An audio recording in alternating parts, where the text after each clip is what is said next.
CPM നടപ്പാക്കിക്കൊണ്ടിരിക്കുന്നു എന്ന് പറയുന്ന തെറ്റുതിരുത്തലിൻ്റെ ഭാഗമായിട്ടാണോ, അതിൻ്റെ പ്രക്രിയയുടെ ഭാഗമായിട്ടാണോ ഈ കാപ്പ ചുമത്തപ്പെട്ട ആളെ മന്ത്രിയുടെ സാന്നിധ്യത്തിൽ പാർട്ടിയിലേക്ക് മാലയിട്ട് സ്വീകരിച്ചതെന്ന് എന്നാണോ അറിയില്ല.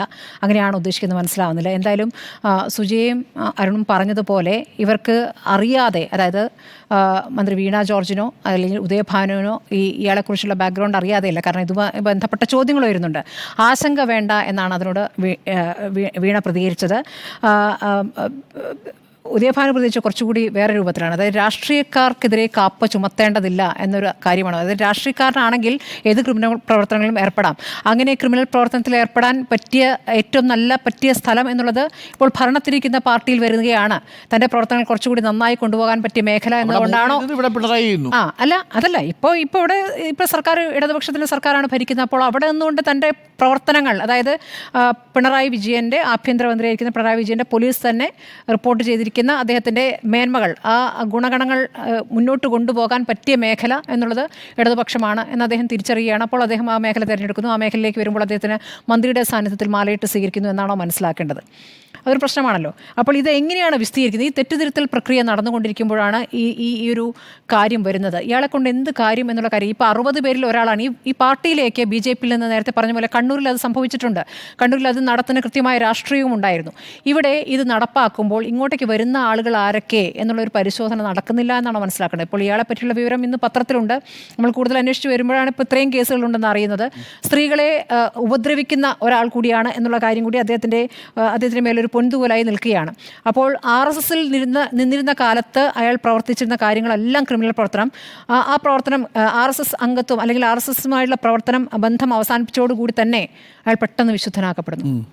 അങ്ങനെയാണ് മനസ്സിലാക്കേണ്ടത്. അങ്ങനെ വിശുദ്ധനായ ഒരാളെയാണ് ഞങ്ങൾ സ്വീകരിച്ചിരിക്കുന്നത്. വളരെ ക്ലീനായി വന്നിരിക്കുന്ന ഒരാളെയാണ് ഞങ്ങൾ ഇങ്ങോട്ട് സ്വീകരിച്ചിരിക്കുന്നത്. അപ്പോൾ അയാൾക്ക് ഒരു ബാഗേജും ഇല്ല. അതൊക്കെ RSSകാർ ചെയ്തതാണ്, BJP ചെയ്തതാണ്. ഇയാൾ സ്വന്തമായിട്ട് ഒന്നും ചെയ്തിട്ടില്ല. ഇതാണ് വ്യാഖ്യാനം. ഇനി ചിലപ്പോൾ രക്ഷാപ്രവർത്തനത്തിന് ഉപയോഗിക്കാൻ പറ്റിയ ഒരാൾ നൽകിയ തണ്ടും തടിയുള്ള ആൾ നൽകി കൊണ്ടെന്നാണോ അറിയില്ല. എന്തായാലും ഇത് പാർട്ടി വിശദീകരിക്കേണ്ടി വരും. ആഭ്യന്തര വകുപ്പ് വിശദീകരിക്കേണ്ടി വരും.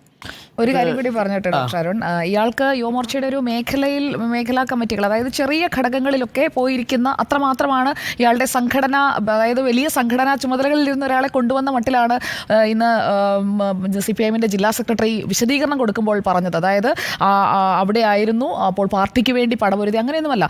ഇയാൾ സ്വന്തം കാര്യങ്ങൾക്ക് വേണ്ടി, മാഡം പറഞ്ഞ ഒരു പോയിന്റോട് ആഡ് ഓൺ ചെയ്യാണ്. അതായത് സ്വന്തമായി കേസുകൾ ഒക്കെ ധാരാളമായി വരുത്തുന്ന രീതിയിലുള്ള പ്രത്യേക സ്വഭാവ സവിശേഷതകളൊക്കെയുള്ള വ്യക്തിയാണ് ഈ പറയപ്പെടുന്ന ശരൺ ചന്ദ്രൻ. അപ്പോൾ അങ്ങനെയൊക്കെയുള്ള സ്വഭാവ സവിശേഷതകൾ അവിടെയുള്ള പാർട്ടിക്കാർക്ക് തന്നെ വലിയ ഇടങ്ങേറായി തുടങ്ങി. അപ്പോഴാണ് എന്നാൽ പിന്നെ ശരി എന്ന് പറഞ്ഞ് തള്ളിക്കളഞ്ഞത്. അങ്ങനെ തള്ളിക്കളയുന്ന ഒരു സാഹചര്യത്തിലേക്ക് പോലും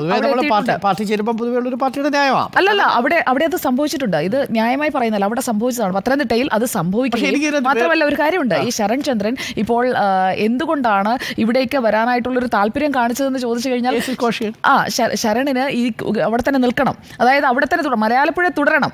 അതിന് വേണ്ടിയിട്ടുള്ള ഒറ്റ ഓപ്ഷൻ ഇത് മാത്രമാണ്. മലയാലപ്പുഴയിൽ നിന്നില്ലെങ്കിൽ അയാൾക്ക് ബേസ് ഇല്ല. അയാളുടെ ബേസും ഈ ആക്ടിവിറ്റീസും മുഴുവൻ അവിടെയാണ്. അയാളുടെ ബേസും അയാളുടെ ആക്ടിവിറ്റീസും പാർട്ടിയുടെ കാര്യമാണോ എന്നുള്ളതാണ് പ്രശ്നം. അല്ല, ഒരു കാര്യം കൊണ്ടുണ്ട്. ഇതിനകത്ത് KP ഉദയഭാനു പറയാതെ പറയുന്നൊരു അപകടകരമായ സ്റ്റേറ്റ്മെൻ്റ് ഉണ്ട്. അതെല്ലാം രാഷ്ട്രീയ കേസുകളല്ലേ എന്ന് പറഞ്ഞാൽ എന്താ അതിൻ്റെ അർത്ഥം? ഈ പിണറായി വിജയൻ്റെ പോലീസ് അന്യായമായിട്ട് രാഷ്ട്രീയ പ്രവർത്തനം നടത്തുന്നവരെ കേസിൽപ്പെടുത്തുന്നു എന്നാണ് പാർട്ടിയുടെ ജില്ലാ സെക്രട്ടറി പറഞ്ഞിരിക്കുന്നത്. KP ഉദയഭാനു, ദയവ് ചെയ്ത് പിണറായിയുടെ എന്തെങ്കിലും വിരോധം ഉണ്ടെങ്കിൽ നിങ്ങൾ നേരിട്ട് പറഞ്ഞു തീർക്കുക. ഈ പാർട്ടിയെ പ്രതിരോധത്തിലാക്കുക. ഒരു കാര്യം ചോദിച്ചോട്ടെ, അതായത് ഈ വീണ ജോർജ് അല്ല മാലയിട്ടത് ഉദയഭാനുവാണ്. വീണ ജോർജ് ഇപ്പുറത്ത് നിന്ന് മുദ്രാവാക്യം വിളിക്കുകയാണ്. അതടക്കമുള്ള ഈ ചിത്രം പങ്കുവെച്ചത് ആദ്യം ആരാണെന്ന് അറിയുമോ? സമൂഹ മാധ്യമ ഗ്രൂപ്പുകളിലും എല്ലാം പങ്കുവെച്ചത് ഇതേ ഉദയഭാനുവാണ്. അതായത് വേറെ ആരെയും മാലയിടുന്നതല്ല, ഇതേ ശരൺചന്ദ്രനെ മാലയിടുന്ന ചിത്രം. അതാണ് പത്രങ്ങളിലെല്ലാം വന്നത്. അത് ജില്ലാ സെക്രട്ടറി തന്നെ കൊടുത്തതാണ്. ഞാൻ അവിടെ എന്താണ് ഈ ചിത്രം മാത്രം, കാരണം 60 പേരുള്ളപ്പോൾ മറ്റു ചിത്രങ്ങൾ വരാമല്ലോ. അപ്പോൾ ഇത് സെലക്ട് ചെയ്ത് കൊടുത്തതാണ്. അതായത് ശരൺ ചന്ദ്രനെ കൊണ്ടുവന്നു എന്നുള്ളത് വലിയ സംഭവമാണെന്ന മട്ടിൽ അവതരിപ്പിക്കാൻ തീരുമാനിച്ചത് ഇതേ ജില്ലാ സെക്രട്ടറിയാണ്. ഒരു കാര്യം കൂടി, അതായത് ക്രിമിനൽ ബന്ധമുള്ളവരെ സംരക്ഷിക്കില്ല എന്ന് CPIMൻ്റെ സംസ്ഥാന സെക്രട്ടറി MV ഗോവിന്ദൻ പറഞ്ഞങ്ങോട്ട് നാക്കെടുത്തില്ല. അതിന് മുൻപ് തന്നെയാണ് മന്ത്രി പോയി മുദ്രാവാക്യം വിളിച്ചിരിക്കുന്നത്. മന്ത്രിയോട് വിശദീകരണം ചോദിക്കുമോ പാർട്ടി? അല്ല, ആശങ്കപ്പെടേണ്ട കാര്യമില്ല. ആശങ്ക നമുക്ക് പെടേണ്ട കാര്യമില്ല. ആശങ്ക പാർട്ടിക്ക് ആശങ്ക ഉണ്ടായാൽ മതി. ശരി.